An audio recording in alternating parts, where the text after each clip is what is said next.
De'Aaron Fox turned down a Kings extension, but Sacramento was like, oh, nothing to see here. I mean, before the season, he could only sign for 3 years, $165 million. Makes all NBA, it's 5 years, $345. So this is normal, he will sign. But now, dude just put the team on notice. His statement basically says, I am gone. Plus, we're now getting reports of who wants De'Aaron Fox. Why would you not? He was under pressure earlier this year, so responded with 109 points in 2 games. But what did Fox actually say? Was it that bad?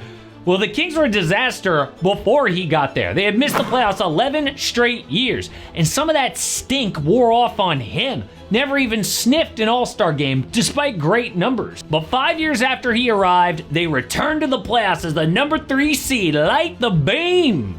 But the next year, they missed the playoffs again. Now, near the bottom of the West. I mean, this team's got Fox and Domantas Sabonis, Keegan Murray, DeMar DeRozan. Why? Well, numbers actually say they should be great. Number 7 offense in the NBA, number 14 defense. Not great there, but top 15 in offense and defense is awesome. 11th net rating. All the teams above them are playoff teams. Sacramento, 18th worst record in the league. What's going on? But the new year is all about change, and I have felt some serious pressure in the past to live up to expectations. For example, when I was let go at a job, it was devastating. What are people gonna think? Well, I got help with therapy, and today's sponsor, BetterHelp, can be a lifeline. BetterHelp is fully online therapy, making it both comfortable and convenient. I wanted to vet them, so I signed up for BetterHelp myself, and I had a great session and a great experience. You just fill out a questionnaire, and BetterHelp matches you with a therapist in as little as a couple of days. They have a diverse network of 30,000 plus licensed professionals with a wide range of specialties like career help in my case. And the cool thing about online is you can easily switch around to find the right therapist for you, which, by the way, is common in the real world, but a lot less awkward online. They carefully make sure that therapists are well qualified, and their customer support team is there to help if you have any questions. So start fresh any day of the year with BetterHelp. Just click the link in the description or go to betterhelp.com/amhoops and get 10% off your first month of therapy. Well, it comes down to something they should be elite at. The first ever Clutch Player of the Year award went to De'Aaron Fox. He led the NBA in clutch points. Third place in the award was DeMar DeRozan, his new teammate. But somehow, the Kings are 3-9 in clutch games this year. They just fumble games away, like against Denver recently. Kings led by 8 points with 3 minutes left, but the Nuggets came roaring back. Bad defense, Kings miss open shots. Then, 3 seconds left, DeRozan has a clear path, fumbles before a game-winning dunk. It's that kind of thing all year. So De'Aaron goes on Draymond Green's podcast and says this. It has all to do with the team, the organization. Where are we going? I want to make sure that we're in a position to try to win in the future, because that's ultimately what I want to do. Like, I know I make enough money, but for me, it's, are we going to be able to compete at a high level? If we can show that this year, like, you know, you sign an extension now. If not, like, obviously I still have another year, but at some point, will we be able to compete for a championship or really compete at a high level for a long time? No, right? Like, I'm sorry, but this team isn't that. The West is so deep. Like, Kings fans, if you think that you're one trade away, that's delusional. I mean, the players are good, the coach is good, but the front office decided to fix their defensive issues this offseason with DeMar DeRozan. No. So Coach Mike Brown heard Fox say this and responded in front of cameras. Fox has to step up. Great player. On the verge of being a superstar. There are those guys, and there are the superstars that win at a high level. And so the pressure is on me, and the pressure is on him to go get it done. Dude, that is big talk. Right before a major game against the Lakers. Game tips off. LA immediately puts up a 37-point first quarter. Come on, Austin Reeves blowing by Fox like a traffic cone. Now, to be fair, Fox has been a lot better on defense this year. It is impressive, but this might have been his worst defensive game of the year. After all that talk, so what do they do now? Well, they could make a trade to bring somebody in, show Fox that they're serious about winning. The deal would have to center around defense, though, because this century, the only champions who weren't top 10 in defense were the 2018 Warriors and 2001 Lakers, both flip switch teams. Like, they had the personnel, they just coached in the regular season. In fact, those terrible 01 Lakers went to first in defense during the playoffs.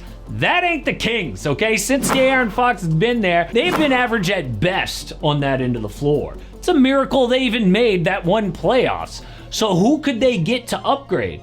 Well, the first person they would have to trade to get something back for is Keegan Murray. Other teams would love to have him on their squad. Kid broke the rookie record, hitting 206 three-pointers 2 seasons ago. But he's also their best defender, so that's a problem sending him out. Also, shooting has slipped for him to 30% from deep this year. And it would hurt if he became an all-star somewhere else. So the next guy, Domantas Sabonis.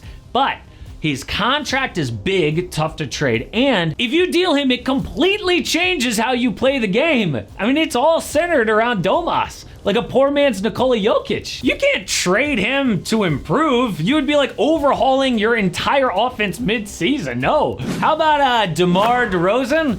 First of all, his value probably isn't that much, and the GM Monty McNair would basically be admitting, yeah, I messed up pretty bad with that trade. And then there's De'Aaron Fox. He recently flipped agents to Rich Paul at Clutch Sports.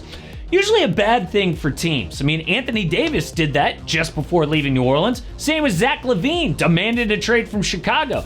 But if you trade Fox, you are either going to completely rebuild, flip everybody else, or get back a star to keep this going. But we already have the first reports of who is interested.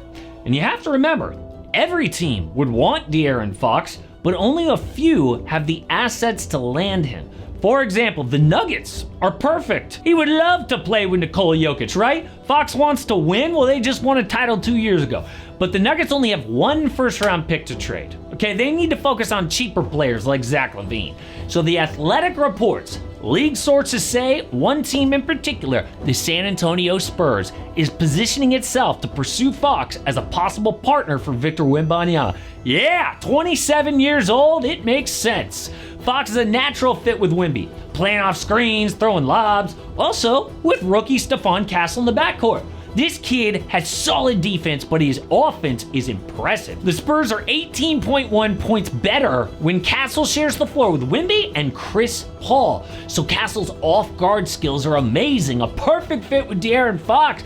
They need a long-term fit at point guard. So the trade package is the Spurs get De'Aaron, the Kings get Keldon Johnson, Trey Jones, Jeremy Sohan, and 5 first-round picks.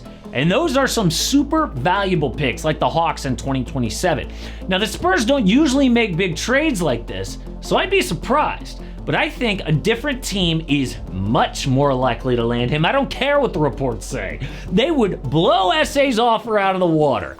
De'Aaron is from Houston, Texas. The Rockets' #1 need is an offensive star. We just saw it against OKC in Vegas. Oh, you need a bucket? Yeah, Jalen Green goes 5 for 14. The kid can't shoot. Kind of important in today's NBA. Oh, Alperen Şengün averages 18 points a game, okay? Not exactly top tier when 47 players are averaging 20 or more this season. Kings want players and picks. Yo, Houston has got you. So the Rockets get De'Aaron Fox for Dylan Brooks' salary, Reed Shepherd, Cam Whitmore, and control of 4 first-round picks. Only 4 because those are some elite picks. But Reed Shepherd, I know you're freaking out. Kid was great in the summer league, but Ime Udoka is not playing him for bad defense. Can he even improve on defense that much? I know he's just a rookie, but have you seen him? He is very small. And I'm not saying like he's definitely overrated, but his value may never be higher than it is right now. The Kings, they just see, hey, a young top pick point guard that we can build around. Oh, and if they hate that package for some reason, there are a million other ways that Houston can make this happen. But we have to mention other teams who would at least call Sacramento, including the Warriors, the Heat, Lakers, Pelicans with all that they have to trade, and the Bulls for the same reason. But the Rockets have been waiting for a player like this to become available. If he is on the market and is willing to re-sign there, I can almost guarantee that Fox is headed home to Houston. But what about other NBA trades? It turns out there are a lot of potential deals out there, including Zach LaVine to Denver. So I had to look beyond Jimmy Butler at deals that might happen soon.